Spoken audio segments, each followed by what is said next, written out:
Kenneth, you are on the line with Ethan and Jenna. Kenneth, how are you? Hey, Kenneth. I'm doing good. Ethan, I freaking love you, man. I just hearing you talk, especially talking just about the sense of responsibility that you have of just wanting to help people. I kept smiling, kept just thinking about what a great guy you are. Thank you, Kenneth. So this is a starting point. Yeah, I appreciate it.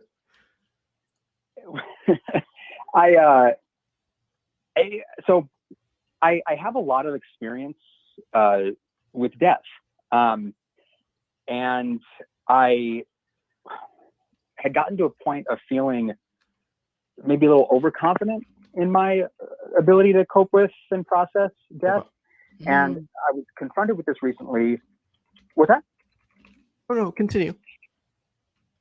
And my therapist and I were talking, and I have a younger brother, who I have spent a great deal of time and energy and money and just really trying to help him sort of find his way.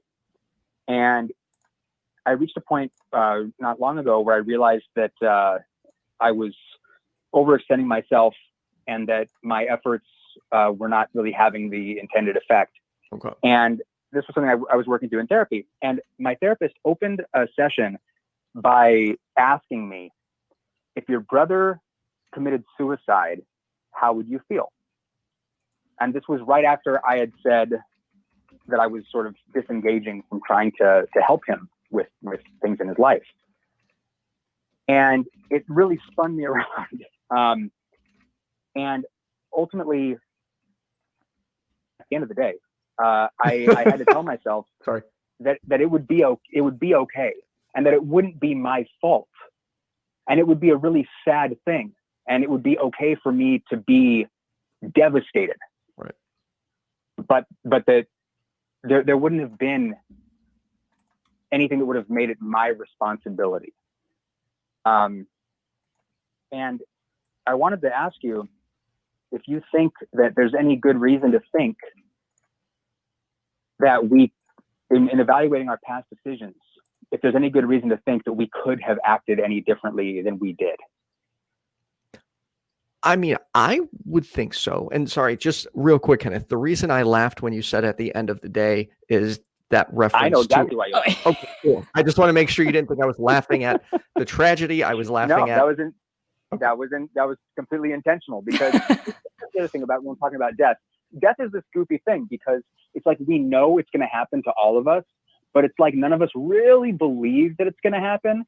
We don't live like it's going to happen. No, we don't. Some of us do. We're caught off guard. Right. Yeah. Right. So anyway, sorry. Go ahead, Ethan. Yeah, I believe, because I was already on the fence, not on the fence. I was struggling with how to deal with him. And in my head, I did have some ideas.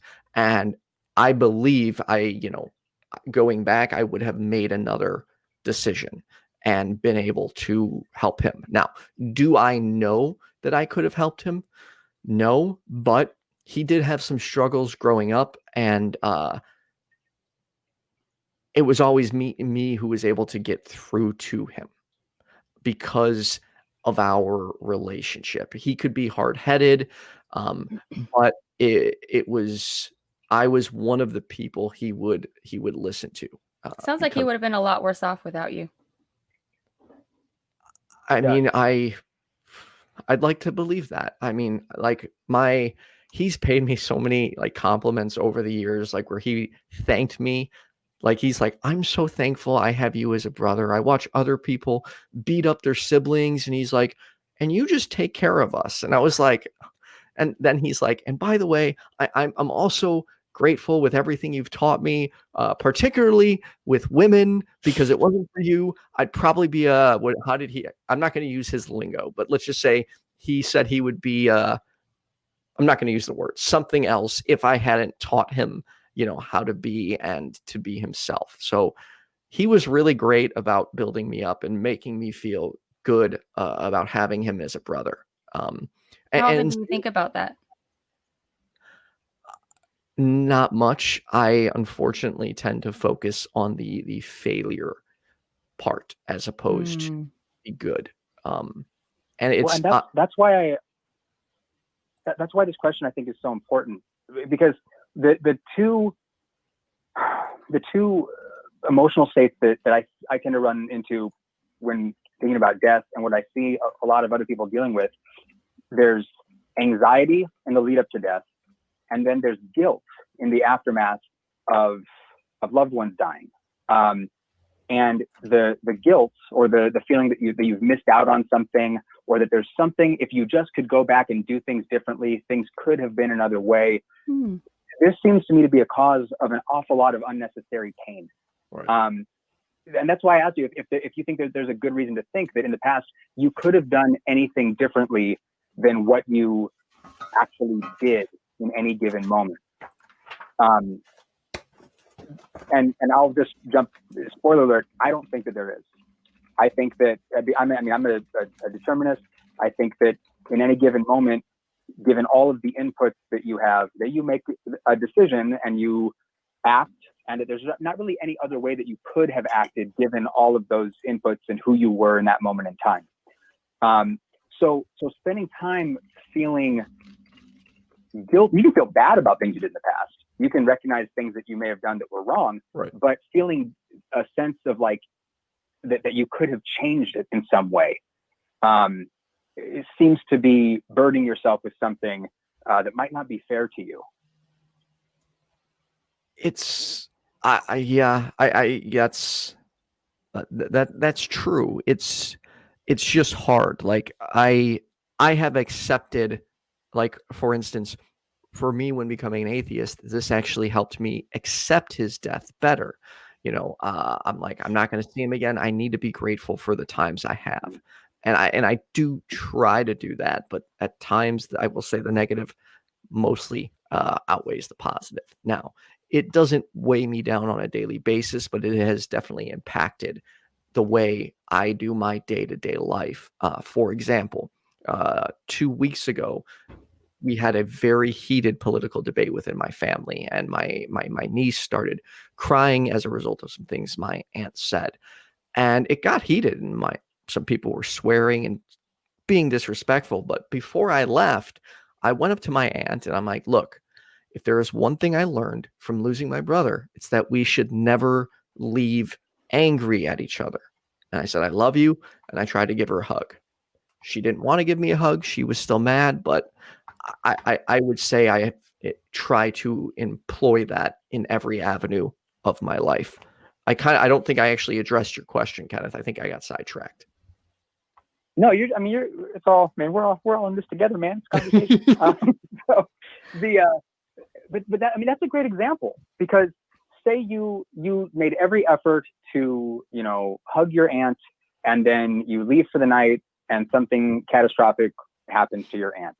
And in that last moment, it wasn't what you would have hoped it could have been. You can't go back and change it. That doesn't make it any less painful. It doesn't make it any less. This is a thing that I've gone through a lot. You talk about with, since you became an atheist, how it's changed things and how you think about some of these things. The major death that I've dealt with in the years since becoming an atheist, the biggest one, was my dad. And I will find myself thinking about wishing that I could have done things differently. There's plenty of regrets that I have about how I related to my dad. But the way that I think about free will, the way I think about determinism, it's allowed me to forgive myself and to move on from the guilt. And that's the thing. When I was hearing you talk, that it sounded like you're carrying a lot of stuff with you and still processing a lot of stuff, and feeling guilty. Yes, that's accurate. And that guilt doesn't, it's like when you talk about forgiveness isn't something that you do for the other person, right? It's an unburdening of yourself. You're not allowing you're not carrying the pain of an injury with you anymore when you forgive somebody. Right. And that was the big thing that I was thinking about with you. And man, I can't tell you how often I'll find myself just going about my day and then feeling this overwhelming sadness of missing my dad. And what I've been able to do is to learn to allow myself to just feel it. Right. And to not then, on top of feeling that grief, allow other things like guilt to come in there and sort of spoil that moment of what's really just love for my dad. Right. One thing I think to remember is that emotions aren't logical. That's true. Yeah. They don't ask rationality to determine what they should be telling you. Like you feel what you feel, and then you try to figure it out from there. Right. Yep. Or you don't, and then try to figure it out later if you can. Yeah. Oh man. Well, I'm glad that you were able to call in and ask Ethan that, because I have a feeling that Ethan's going to get off of here and start thinking about guilt and death and Probably. hopefully feel better. Maybe. I was trying to plant a seed, you guys. You are very good at guys- planting seeds. Well, I'm annoying. I know. No. It's just, my hope is that you are able to allow yourself to feel grief and to feel love for your brother, while also unburdening yourself. That's all. Right. So I'm a caller with an agenda. So, so take that for what it's worth. That's okay. I like your agenda, Kenneth. We're on the same page. All right. Well, yeah, man. I mean, and then just in talking about like experience with death, the other thing is that I don't think it ever gets really easier. You know, it's the first time I saw someone die in front of me, I was 6 years old. And there's no like callousing yourself really, Right. not in like an emotionally healthy way. I don't think. You know, the impact of loss is something that I don't know. It's just, I don't think it ever really gets easier. So No. on that super positive note, I'll let you guys go. All right, Kenneth, it was a pleasure talking to you, my friend. Yeah, and I look always. forward to your new YouTube video whenever it comes out. That's a whole other thing. I was actually going to do it yesterday, but I ended up learning some new things that completely undermine what I was going to put into a video. So Nice. I've been correcting myself for the last like 24 hours. So Nice. I can't wait to hear the finished product. Yeah. It's been good. Anyway, I don't want to hijack what you guys are doing. Love you both. Talk to you soon. You too. Love you. Thanks. Talk to you later.